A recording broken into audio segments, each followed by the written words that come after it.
The Nintendo Switch came out back in early 2017 and immediately took the world by storm. And for a good reason, it allowed for home console games to be played not just at home, but on the go, making for an amazing gameplay experience wherever you are. But what about a console that's only portable? Well, in 2019 we would see just that with the Switch Lite, a portable-only version that did everything the Switch could do except, well, Switch, as it can't be connected to the TV, only played as a handheld. While this loss of versatility is significant, there's also a lot of good with the Switch Lite. The size is more comfortable and compact to use, and the controllers being in one piece attached to the console itself gives everything a much more stable, streamlined feeling experience. Add in the fact that the Switch Lite is cheaper, currently costing an MSRP of $200 and you've got a pretty tempting little machine. Hey, how's it going? I'm Josh from 91 Tech, and while I've always quite liked the Switch Lite, there is no denying that the Switch as a whole has aged rapidly since the 2017 mobile hardware was introduced. And with the Switch Lite being about 4 years old, the question definitely arises: is it still worth buying?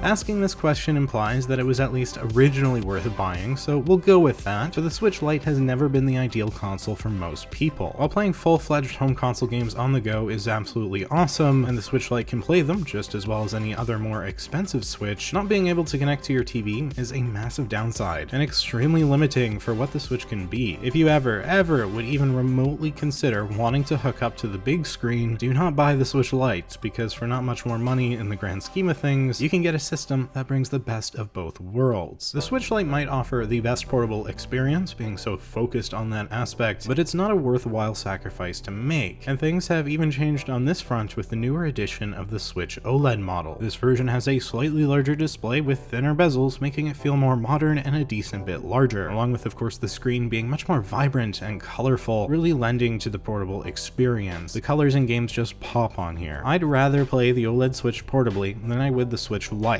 But then again, you're also looking at $350 for the OLED versus $200 for the Lite, and then in between you have $300 for the base model Switch. As I've said in my other Switch reviews, the OLED model is the one I recommend for most people moving forward. But if you're looking at a Switch Lite right now, in the very least, I'd strongly urge you to move up to a version that can be docked. That being said, where the Switch Lite excels is as a secondary Switch. Maybe your family already has a Switch, or you've owned the original one for years now, and the battery life's gotten rough. You could also have that one be the dedicated docked console, and then play the Switch Lite on the go. And with Nintendo Online, you can transfer saves via the cloud, making it nice and easy to play on either system. And if that fits your use case, or you're absolutely 1000% sure that you will never ever need the TV functionality, then I can only recommend the Switch Lite, as it truly is a fantastic machine, even now in 2023. It plays so many great titles, and while a Switch 2 may be on the horizon for maybe 2024, I do believe the Switch Lite has a strong life ahead of it. It's the perfect console for the right person, like maybe somebody who would have bought a 3DS a few years back. So with that, there's your answer right out of the way. The Switch Lite is worth buying, but only for the specific kind of person who doesn't benefit from the switching ability of the higher priced option. Saving a few bucks is not worth losing that big feature. So moving forward here, we're going to be comparing the Switch Lite to its siblings a bit more and showing those key differences off, as well as talk about the overall performance and experience using one of these in 2023. Possibly, actually strike that, probably the most attractive quality of the Switch Lite is not the price, but instead the form factor and design. The colors are bright and fun. The Switch Lite feels like a more refined, compact, and focused handheld portable, because as said, it is, without any actual switching to speak of. There's no kickstand here, no removable controllers, but it feels fantastic to actually hold and play. And if it's your thing, you can add an ergonomic case and just bring the Switch Lite up to that next level. The display is the smallest of the three models at 5.5 inches diagonally versus 6.2 and 7 inches for the original and OLED. One huge benefit here though is that while the screen is smaller on the Lite, it's still the same resolution at 720p. Basically, this means pixels are a bit more crammed together, making the image what I would say is noticeably sharper than on my Switch OLED and slightly sharper than the original model. It's a small but meaningful benefit, especially if you're purely playing portable. I think I'd prefer a larger screen, but it does definitely look more crispy on the Switch Lite. The Switch Lite is also noticeably lighter than other Switch models. The OLED is 0.93 pounds, the original 0.88 0.88, then the Lite lives up to its name with 0.61 pounds. While the smaller size makes it easier to hold and play, especially for long sessions, the size isn't doing the battery life any favors. Smaller battery means less battery life, and there's a pretty stark contrast between this and the pricier Switches. The OLED and 2019 revision of the original Switch claim 4.5 to 9 hours of battery life, at least according to Nintendo, while the Lite gets 3 to 7 hours. Life also varies greatly depending on what game you're playing, so Nintendo says 5.5 hours of Breath of the Wild for the main two Switches, and then 4 for the Switch Lite, which sounds about right from my experience. Basically, if you want better battery life for your handheld, it's definitely a good idea to look at a better Switch, particularly the OLED with its larger, vibrant display. That OLED also brings 64 gigabytes of internal storage, whereas the $300 model and the Switch Lite both only have 32 gigs. Luckily, all three consoles do have microSD card slots, making for cheap and easy expandable storage, so there's no need to be concerned. Best of all when it comes to shared similarities is the fact that all three consoles play the exact same games with the exact same hardware, and thus the exact same performance. There's no gatekeeping from newer games like we saw with the new 3DS versus the old 3DS. The Switch Lite can play any game that's made for Switch. In the case of a game that's not meant to be played by a single person handheld, like say split screen local multiplayer, you can still kinda do it. You just need wireless controllers, as well as the eyes of an eagle, because that display is too dang small for multiple people, and there's no convenient kickstand. If you are wanting to play local co-op games, it goes without saying, but I'll say it anyways, don't get the Switch Lite. Local multiplayer gaming is one thing Nintendo is definitively doing the best out of any console out there, and they have so many iconic titles like Smash Brothers, Mario Party, Mario Kart. They can be an absolute blast with friends and family, and with the Switch Lite, you're losing out on that aspect. Though technically, you could run those games on the tiny display if you really wanted to. Aside from that though, the Switch Lite plays the vast majority of games flawlessly, or rather flawlessly compared to the better models, as they're all the same. The unfortunate result of all three models having the same hardware is that they've been using the same hardware since about 2017, and this isn't just 2017 specs, it's 2017 mobile tablet specs. Games these days are getting more and more difficult to run, and the Switch is really starting to struggle depending on the title. Games published by Nintendo are generally quite solid, but when it comes to some of their franchises, along with other third-party developers, the gameplay experience can become very hit and miss. And then there's a bit of a balance. How much lag, poor graphics, and frame rates can you take before it's too much to bear? For example, Pokemon Violet and Scarlet had an absolutely disastrous launch with so many performance issues, but many fans were and are still willing to buy and play what is being called by some one of the best Pokemon games ever made, even if it runs like crap. Newer games like this, or Sonic Frontiers, or any title, you need to make sure you check reviews of the game prior to purchasing it, just to see what people say regarding performance. There are some games that are just absolutely brutal, take Outer Worlds at launch, and then there's also games you probably just don't want to play on Switch. Say faster paced, especially first-person shooter titles like Apex Legends or Overwatch 2. So like with most things, do your research before buying any game for the Switch. You might and probably will regret it otherwise. If graphics and performance is a big issue for you, you might want to look at something that's a bit of an upgrade, specifically the Steam Deck. The Switch, since it came out in 2017, for a long time was the only really good portable console, but that's not the case anymore thanks to Valve's entry, which is essentially just a gaming PC in the body of a chunkier Switch. But with this, the graphics can be a much higher quality, and you can achieve better frame rates, though you may have to fiddle with some settings to get what you want. The Steam Deck is pretty intuitive, but if you're not really into that kind of thing, the Switch is a more streamlined experience with an easy-to-use interface. It's not complicated, it doesn't need to be, it plays Nintendo games. Luckily, while most games do kind of end up with a mediocre performance, some are absolutely near perfect. Lately, Persona 5 Royal is the example I've been using, as it's a fun 100+ hour JRPG that fits really well on a portable handheld. So here on the PS5, you have 4K at 60 frames per second, and Switch is going to be around and below 720p with only 30 frames per second. But a few things to note with all of this. For one, this is a fun game, and eventually those graphics, while there is a difference, you get used to it pretty darn quickly. Don't forget the Switch Lite has a display size at only 5.5 inches, and you're never going to be playing on your 65-inch TV. So games that don't even hit 720p don't necessarily look bad, especially when you do compare it to how games look on the big TV. While some games do run really well playing docked, like Super Smash Brothers 60 frames per second, 1080p, most are going to be around 720, and so playing on the smaller display might actually be the ideal way to play some of those games. At least it's a little easier on the eyes, and that helps that it's sharper than the bigger Switches. This probably is the best portable Switch in terms of just being portable, though I would still lean towards my OLED because I like the bigger size and the vibrant colors, but if you want a purely portable console, the Switch Lite is definitely the way to go. You just, again, gotta keep in mind it's purely portable. So a couple little pointers before we finish this video off. You do have to pay for a Nintendo Online subscription if you want to play games online or have cloud saves. This is $20 a year, or there's also a $50 option, which adds a couple fairly minor things. Honestly, I would just go for the $20 one. With that, you get old NES and SNES titles, and then the $50 option, you get N64 and Genesis games. A limited selection, mind you, but still pretty cool. And lastly here, as a bit of a warning, I guess, durability.